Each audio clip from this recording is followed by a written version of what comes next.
કઈ પ્રકારનો હોય? હેલિકલ પ્રકારનો હોય.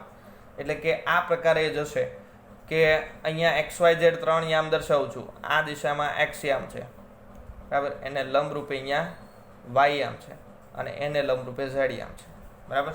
જોજો આ દિશામાં કે આ દિશામાં કઈ ફરક પડશે નહીં, બરાબર. હું આમ દર્શાવું પણ આ છે ત્રણેય લંબરૂપે. ઓકે, ચલો. એની અંદર અહીંયા કોઈ એક વિદ્યુતભાર છે Q જેટલો, પ્લસ Q, બરાબર. ચુંબકીય ક્ષેત્ર આ દિશામાં છે, X દિશામાં.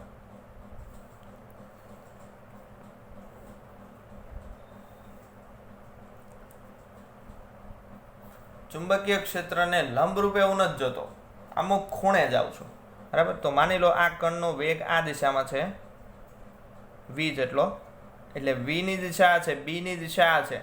બંને વચ્ચે થીટા કોણ બને છે, theta is not equal to 90, બરાબર. આ પ્રકારની કન્ડિશન હોય તો એ કઈ દિશામાં જશે? અહીંથી આમ જશે.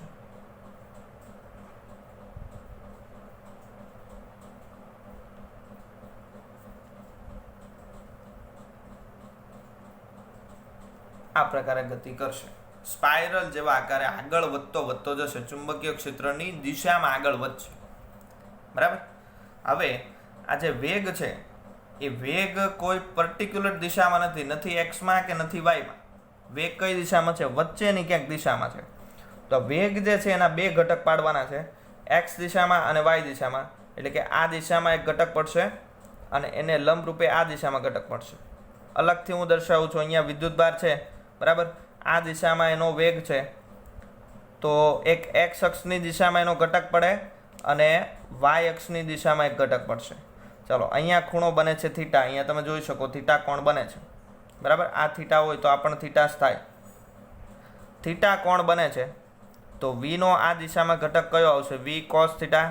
સદિશ વખતે તમે ભણી ગયા છો, ખૂણાની બાજુનો ઘટક હંમેશા cos ઘટક લેવાનો. અને આ જે બાકીનો બચ્યો એ કયો આવશે? v sin થીટા, બરાબર. હવે આ ઘટક જુઓ, આ ઘટક કઈ દિશામાં છે? આ દિશામાં છે. આ દિશા એટલે કઈ છે? ચુંબકીય ક્ષેત્રની.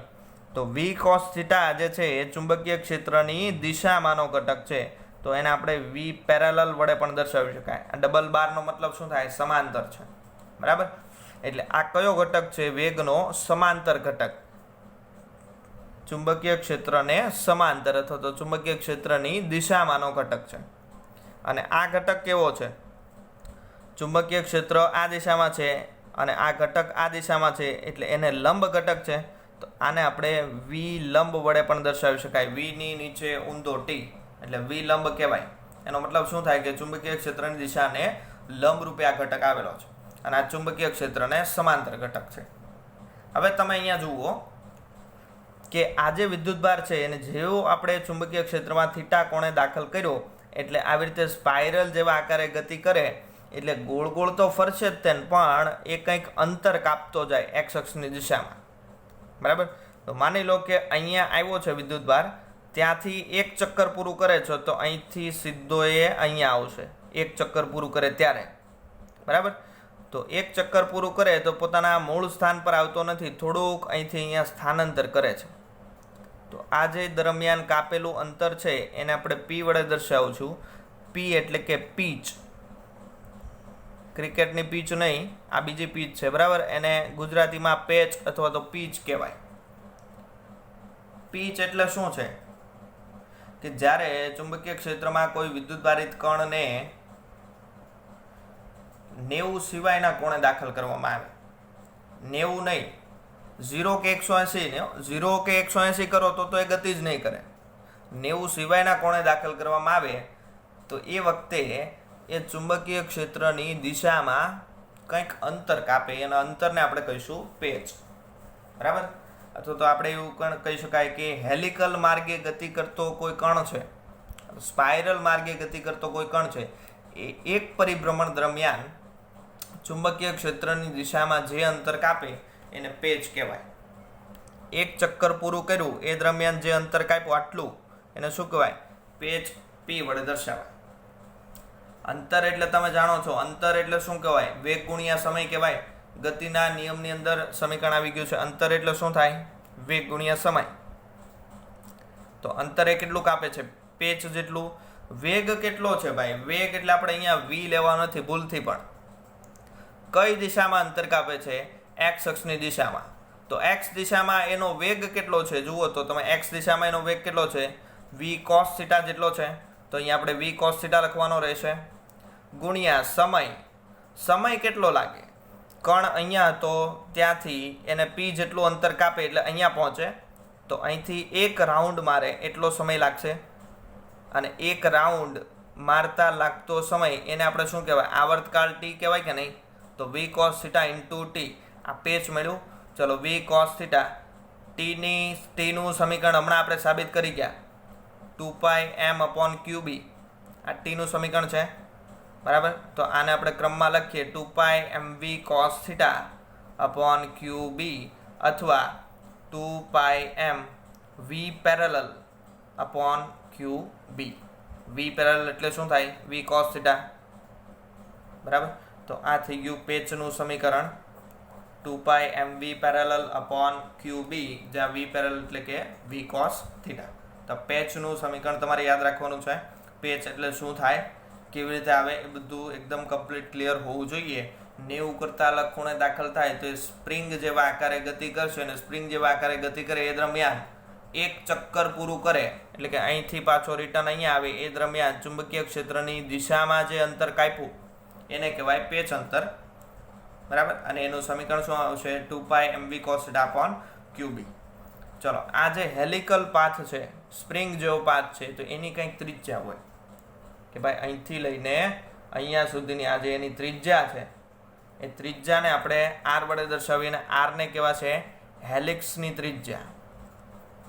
શબ્દ ખાલી યાદ રાખવાનો છે, હેલિક્સની ત્રિજ્યા. હેલિક્સની ત્રિજ્યા એટલે શું થાય? ચુંબકીય ક્ષેત્રમાં કોઈ કણને દાખલ કર્યો એટલે એ જે સ્પાઇરલ આકારે ગતિ કરે છે, સ્પાઇરલની ત્રિજ્યા એને કહેવાય હેલિક્સની ત્રિજ્યા, બરાબર. તો આ કન્સેપ્ટ તો થોડોક ઇમ્પોર્ટન્ટ કોન્સેપ્ટ છે. પ્રશ્ન શું છે? પ્રશ્ન એવો છે કે સમાન ચુંબકીય ક્ષેત્રમાં કોઈ વિદ્યુતભારિત કણને લંબરૂપે દાખલ કરવામાં આવે અથવા તો કોઈ પણ ખૂણે દાખલ કરવામાં આવે તે દરમિયાન એના ગતિપથની ચર્ચા કરો, અથવા તો એનો ગતિપથ સમજાવો, અથવા તો પીચનું સમીકરણ સાબિત કરો. કોઈ પણ પ્રકારે સવાલ પૂછાઈ શકે. સવાલ છે ઇમ્પોર્ટન્ટ, બરાબર, એટલે કમ્પ્લીટ કરવાનો રહેશે.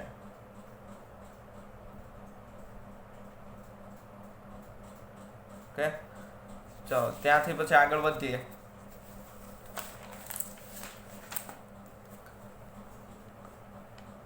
અગેન પાછો 2 માર્ક્સની અંદર પૂછાઈ શકે એવો એક સવાલ આવે છે.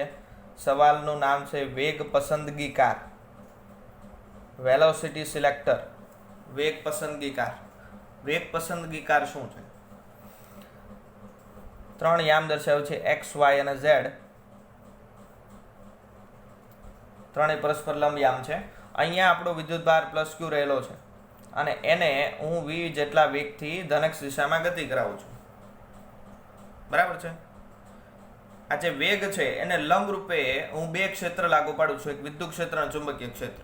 તો વિદ્યુત ક્ષેત્ર માની લો કે E ની દિશામાં લાગુ પાડું છું ઉપરની તરફ, અને ચુંબકીય ક્ષેત્ર એને લંબ રૂપે એટલે કે અહીંયા B ની દિશામાં, Z ની દિશામાં લાગુ પાડું છું. કોઈ એક કણ છે વિદ્યુતભારિત કે જે x દિશામાં v જેટલા વેગથી ગતિ કરે છે, અને એને લંબ રૂપે 2 ક્ષેત્રો આવેલા છે, એક વિદ્યુત ક્ષેત્ર કે જે y દિશામાં છે અને ચુંબકીય ક્ષેત્ર કે જે z દિશામાં છે. ચલો, આ પ્રકારની કન્ડિશન હોય તો આજે આપણે સ્ટાર્ટિંગમાં જે ટોપિક ભણ્યા લોરેન્ટ્ઝ બળ લાગશે, કારણ કે 2 ક્ષેત્ર હાજર છે અને વિદ્યુતભાર પાછો ગતિ કરે છે, એટલે લોરેન્ટ્ઝ બળ કેટલું લાગશે? F = q કૌંસમાં E + v × b. આટલું લોરેન્ટ્ઝ બળ લાગે, બરાબર. ચલો, બળ લાગે એટલે પદાર્થની શું થાય? ગતિની દિશા બદલાય. કણ જતો તો આમ, લોરેન્ટ્ઝ બળ લાગશે એટલે પોતે આમ જશે નહીં, કંઈક અલગ રસ્તે જશે, બરાબર છે. પણ અહીંયા તમે બળની વાત કરો, બળની દિશા નક્કી કરો, કઈ દિશામાં લાગે?